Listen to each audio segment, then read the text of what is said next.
What's up, guys, and welcome back to another episode of the Last Take Sports Podcast. And in today's episode, we are back with our college football conference predictions. It has been a little bit for a while there. Henry was dealing with Classic some statement right illness. there. Yeah, Henry was dealing with some illness, and then school just started back up for Henry. Not yet for me, but we've got a couple things going on right now. So it has been a little bit, but we are back with our conference predictions. In today's episode, we're getting into the ACC, SEC, and Big 12. So let's jump right into it, and we're going to start off with the ACC. Henry, let's hear what you have going on for the ACC. Yeah, Andrew, I'm just going to start off with the teams I don't have making bowl games, and that consists of Boston College, Georgia Tech, Virginia, and NC State. All four of those teams at the bottom of the ACC, I believe, will not be making a bowl game this year. And then at both 6 and 6, I have Syracuse and Virginia Tech. I don't think either of those teams possess anything special. At 7 and 5, I have Miami, Wake Forest, and Pitt at 6, 7, and 8 in the conference. I think Miami is going to be a very talented team this year.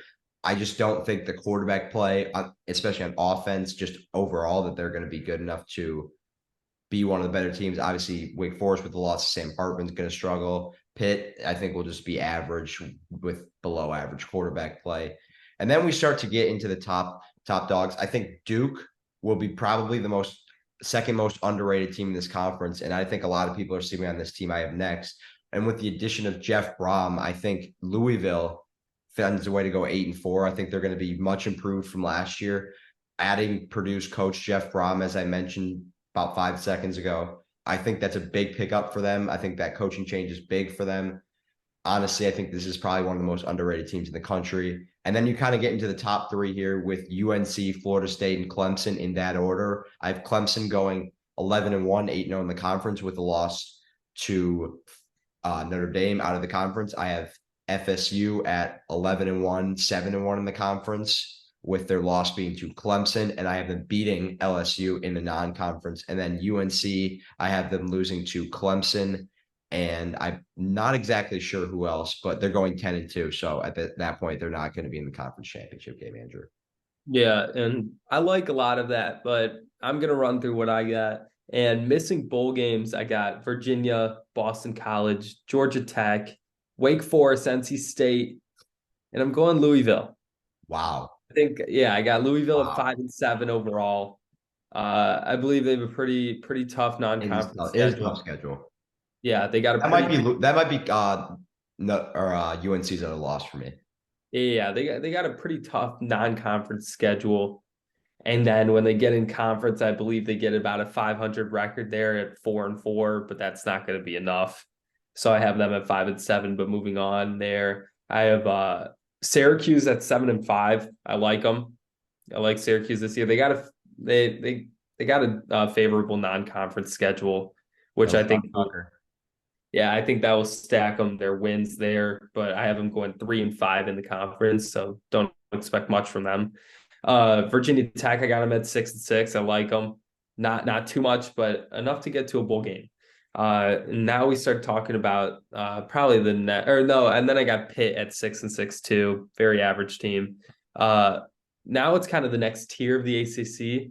Like you said, Henry, I got Miami at I believe it would be 8-4.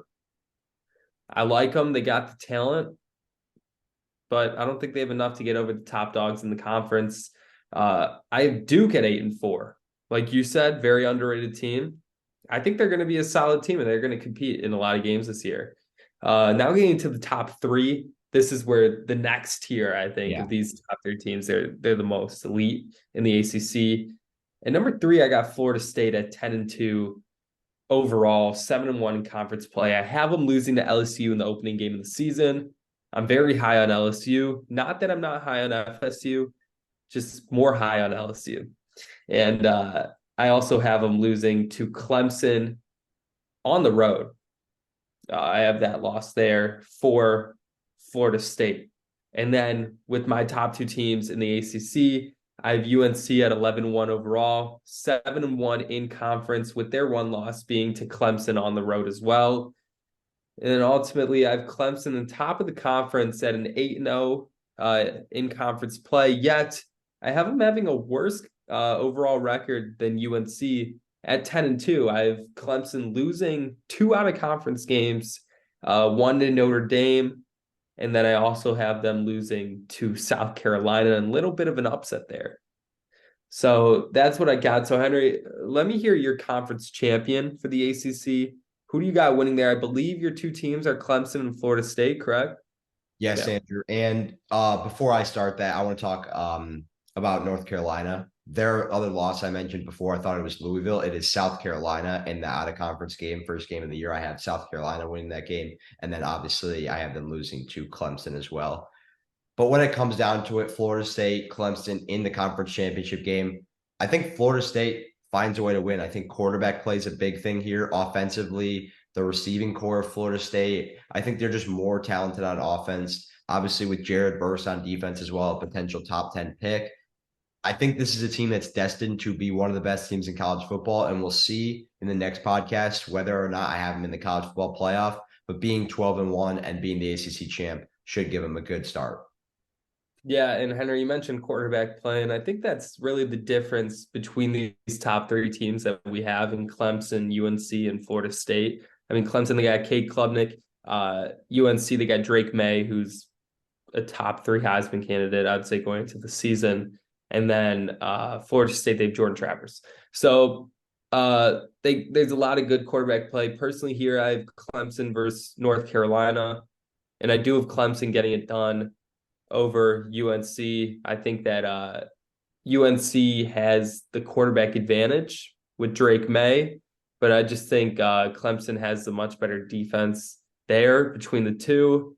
And I think overall talent-wise, Dabo Swinney has the experience. They're able to get it done over UNC in that conference championship game. If you don't have any more comments about the ACC, Henry, I think we can move on to the Big 12. All right, so Henry, let's hear what you got going on in the Big 12. They do have a few additions this year to the conference. They added UCF, Houston, and BYU. Cincinnati as well. Cincinnati as well. Cincinnati. Can't forget about the Bearcats. They made it to the playoffs just a couple of years ago, Henry. Yeah, one of 3 teams in this conference to actually have made the playoffs. So we'll see. We'll see what they look like in the new look Big 12. But with that being said, Andrew, let me start by saying my non-bowl teams, UCF, Iowa State, Oklahoma State, which may be a controversial one to my partner Andrew here, BYU, and then West Virginia. I think all those teams are just pretty similar, including the Houston, who I have at 6-6, and then Cincinnati, who I have at 6-6. A lot of it with those 6 teams basically comes down, or 7 teams, sorry, come down to the fact that none of them are really anything special, and the ones that are 6-6 have more home games. Like it's simple as that. I think all those teams are going to struggle. I think there's a clear top half of the conference, coaching wise, player wise, overall. I just think there's a big difference, and I also think there's a big difference between top 5 and top 7. I think Baylor and Kansas are both bowl teams at 7-5 this year, but I think both of them are going to struggle to get into that next tier with TCU, Texas Tech, Oklahoma, Texas, and then Kansas State. All those teams, or both those teams, Baylor and Kansas, I think are solid, probably going to have decent quarterback play, good coaching.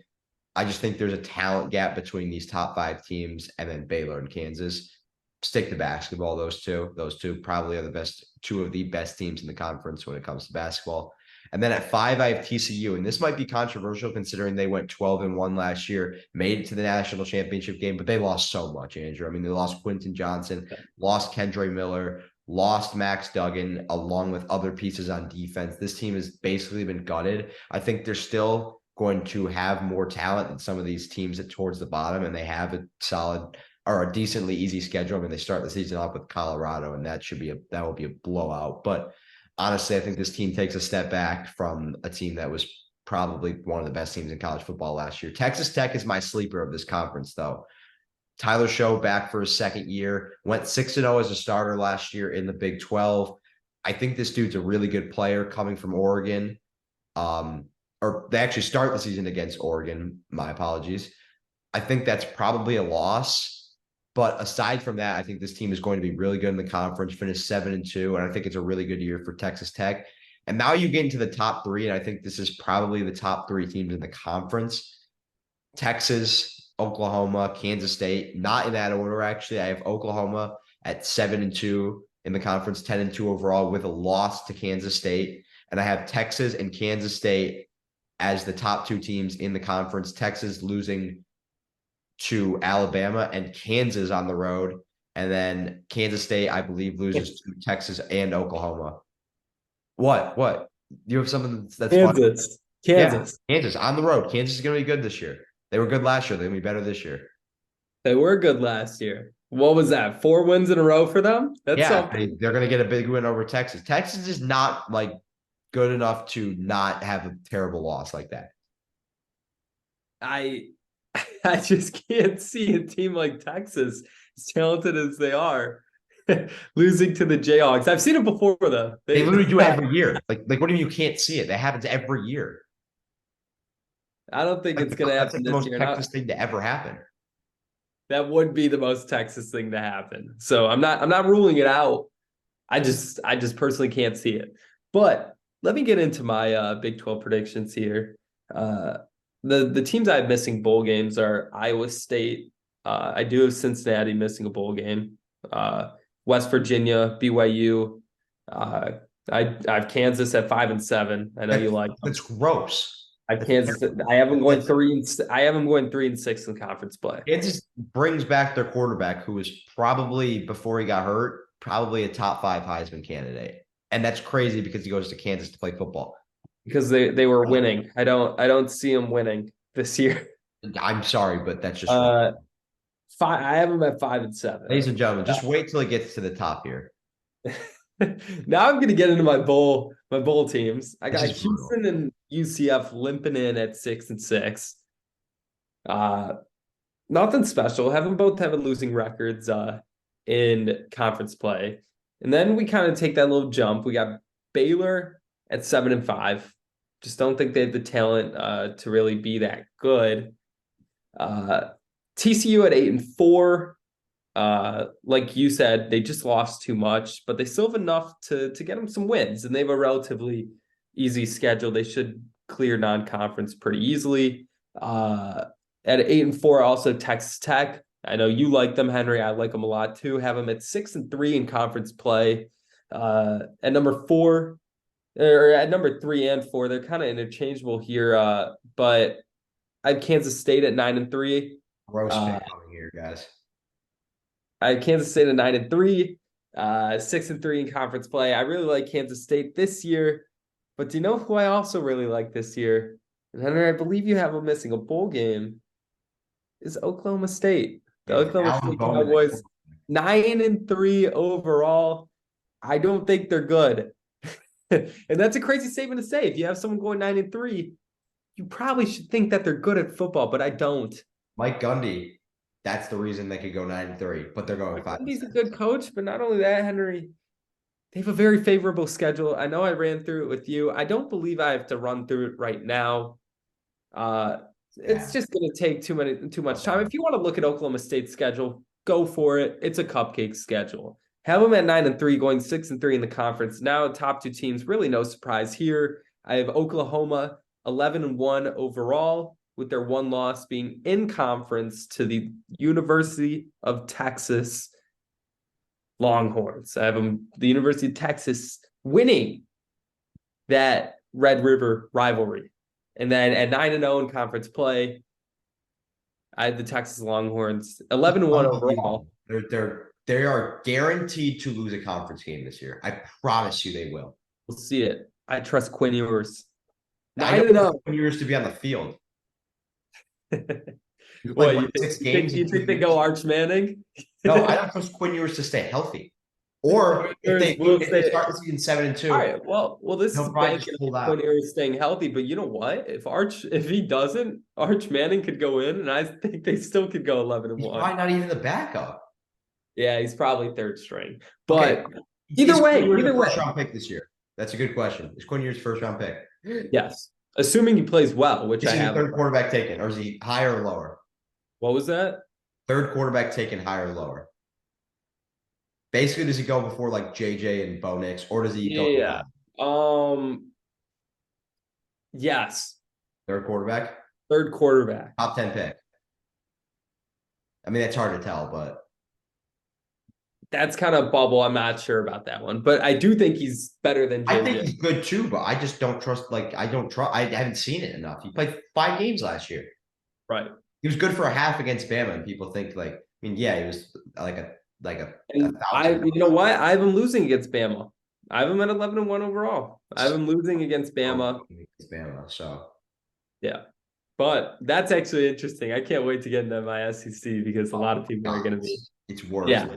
But anyway, Let me get my conference champion though, because yeah. got Let's hear Texas. the Big 12 before we head into So I SEC. had Texas and Kansas State both 10-2. Texas at 8-1, the conference being the home team in that game. Kansas State being 7-2, being the road team in that game. And I think Texas is just better in all aspects. And I know I just talked down on them, but again, there's the Alabama loss, and then there's the eventual. It didn't really matter who I picked; they were going to lose a road conference game at some point because it's Texas and it's Steve Sarkisian. So like it was going to happen.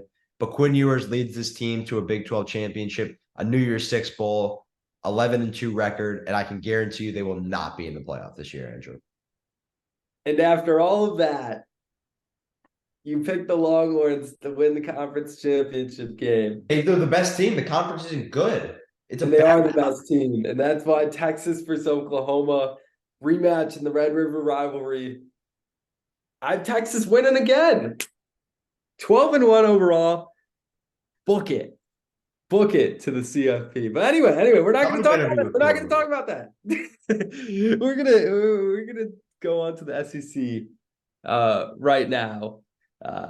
I feel like we could argue about the CFP for days, and that's why we're creating a podcast on it. Yep, that'll be the next one. Look for that will be the next podcast. So make sure to mark that one in your calendars. But anyway, SEC. Let's not get ahead of ourselves. Henry, let's hear what you got.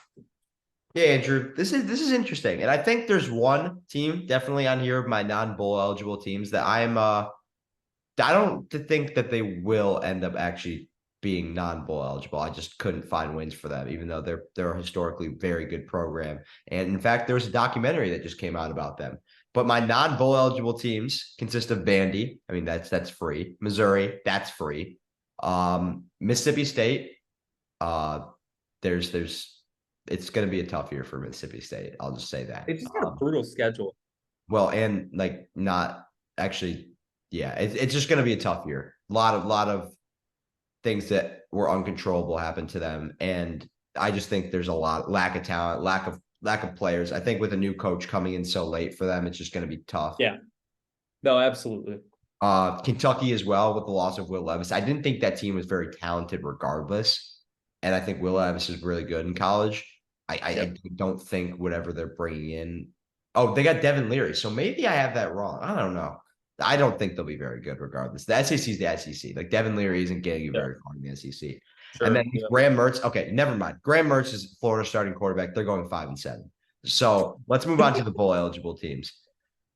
I have Auburn at 6-6. Peyton Thorne's their quarterback. Like they're not going better than 6-6. It's going to be a brutal conference schedule. Texas A&M 6-6 as well. It's a junk there. Like it's just junk. There's nothing like special about them at this point. And then when I get into I'd say pretty like the tier of probably I'd say the best 7 teams in the conference. I have Arkansas and Ole Miss both at 9-3. I think they both have solid seasons. I'm interested to see who plays the most games at quarterback for Ole Miss, considering they have like 3 probably pretty good quarterbacks. Jackson Dart. I believe they got Walker Howard from LSU, who was a former 5-star. And then they have Spencer Sanders, who was the starting quarterback for like 5 years at Oklahoma State, which is why Oklahoma State's going to suck this year. That's like 4 quarterbacks there. So it'd be interesting to see who plays there. Arkansas with KJ Jefferson, they're going to be pretty good. But again, they play in the West. The West is loaded this year. And the East is pretty good too. South Carolina at 10-2. I think this is going to be a very good team. Yeah, very good team. I honestly think this team could find a way to be 11-1. I mean, they have to play Tennessee and Georgia. That's basically what it comes down to. And a Rattler believer. I'm a big Rattler believer this year. I mean, dude, they took down Tennessee at home by like 30 last year. I just don't think they have to go to Tennessee. I'm not really sure where they play Georgia, but they're going to lose that game. And then LSU, I have it 10-2. I have them losing to Florida State, which maybe toss up, and they're losing to Bama and Tuscaloosa, dude. Like that's I don't care who's playing. I don't care if you or me are playing quarterback for Alabama in that game. Jaden Daniels is not Joe Burrow, and LSU is not going to Tuscaloosa and beating Bama. So with that being said, in my conference championship game, I have the two best teams probably in the country, but I don't know if both of them find their way into the playoff. Bama and Georgia both 12-0, SEC conference championship. Book it. And I'm gonna have to disagree. Yeah, okay. And listen to this, guys. So I agree about Florida. I do. I don't think they're a bowl team. I don't. I have them at 4-8, even worse than you. I can't find wins for them. It's I Graham just Mertz, dude. It's Graham Mertz. He might throw 6 touchdowns. not only that, they could have actually. That's not true. I was about to say they could have had Anthony Richardson at quarterback again, but I didn't take that back. Anybody but Graham Mertz, who was the worst in the Big Ten last year. Now he's starting in the SEC. God, what are we doing? Either way, I have them at 4-8. I don't think they can find wins. I have them at 2-6 in the conference. They're gonna have a rough year in my opinion. Anyway, have them missing bowl games is Vandy, Mississippi State, and Missouri. But then the rest of the conference, I have making bowls. I have Auburn at 6-6. I do have Kentucky at 7-5. I like them. I think they have a very favorable non-conference schedule. I think they can go 4-0 there. And then I think they're getting 3 wins in the conference, 3-5. I have them losing though. That's probably a big difference for us. Yeah. Arkansas, I have at 7-5. Going to be a solid team, not quite in that top tier. I got Texas A&M at 8-4. I think they're going to be a solid team. I think they're going to pick up the wins they need to win, but obviously they're going to. We beat Bama this year. Losses. What was that? Beat Bama this year. I think it's at home. No, I don't have them beating Bama. Ole Miss, I have or actually, don't let me jump too far yet because I have South Carolina 8-4. I am a Rattler believer. I have them beating Clemson, upsetting Clemson last game of the season there, but I just don't think that there's enough talent there to really get them over that hump. They're going to be a good team. Don't get me wrong. They're going to win some big games, but I just don't think that they're elite. Then at 9-3, I have Ole Miss. I think Jackson Dart wins that quarterback job. Ask me why Spencer Sanders. I think he did already win it. Yeah. That's what I thought. Ask me why Spencer Sanders transferred there to be a backup. I don't know. That didn't seem. I'm a little confused on that one. I'm not saying he should have stayed at Oklahoma State because really their program, I mean, although I have them going 9-3 this year, I think is on the decline, right? Sure, yeah. They're bad. I mean, you think they're right. Bad. There's not as much talent as there was around him at Oklahoma State compared to what he used to be. So I don't mind him transferring out, but transferring to Ole Miss, it's a little questionable there with Jackson. You would have started at A&M. I would have had A&M 10. Yeah, I just think there were so many more opportunities. Even Florida, if he went to Florida, he probably could have won that.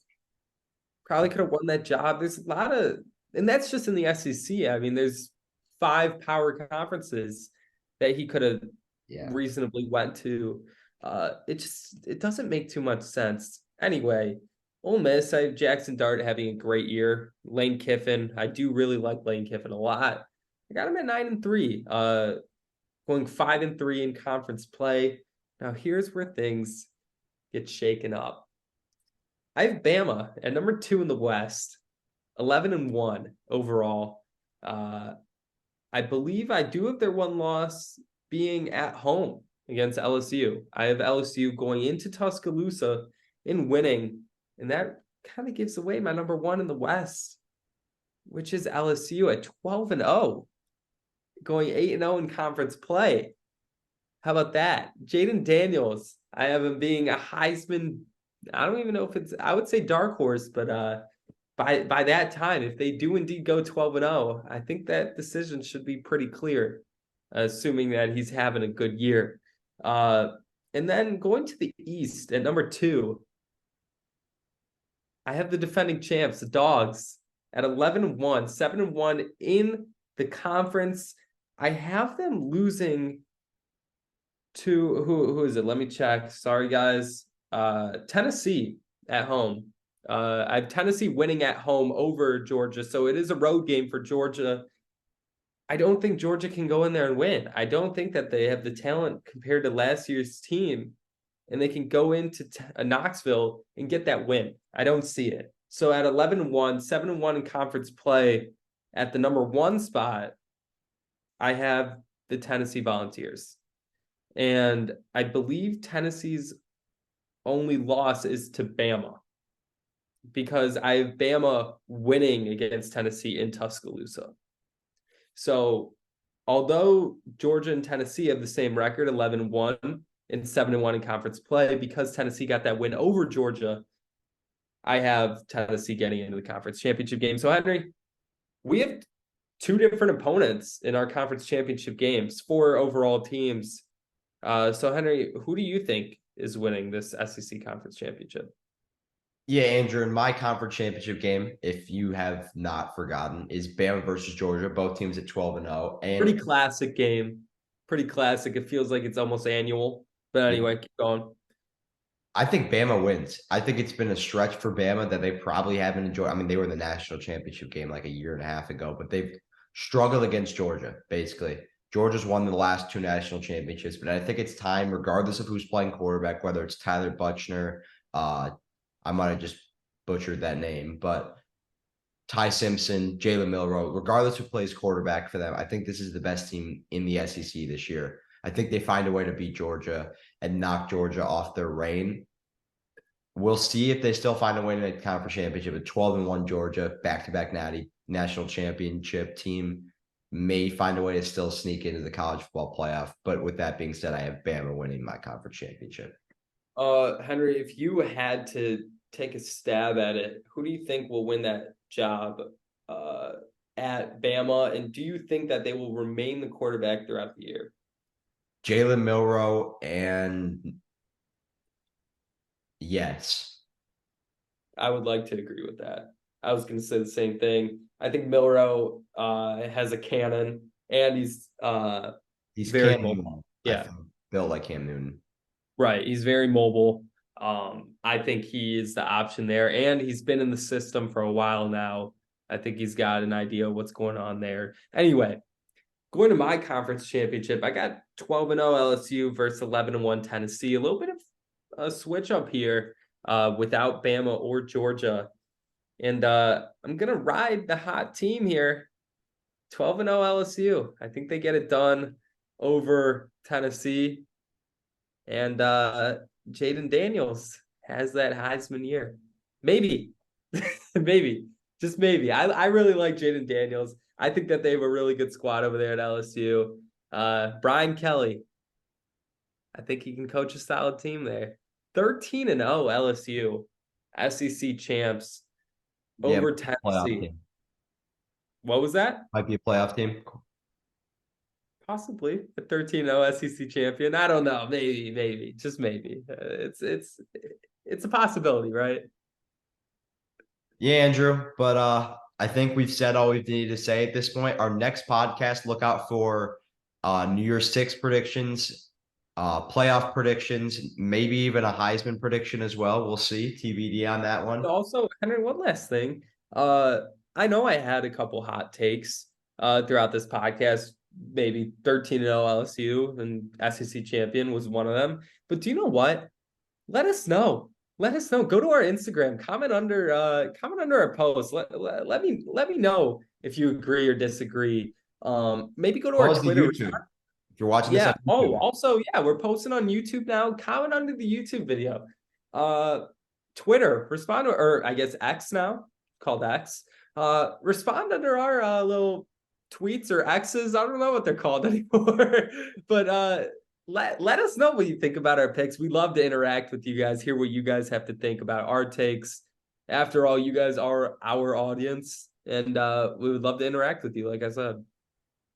Yeah, Andrew, with that being said, if you are listening to this on YouTube, don't forget to like, comment, subscribe to our channel. And if you are listening to this on any podcast platform, don't forget to subscribe, rate, and download this podcast. And we will see you guys next time on the Last Take Sports Podcast.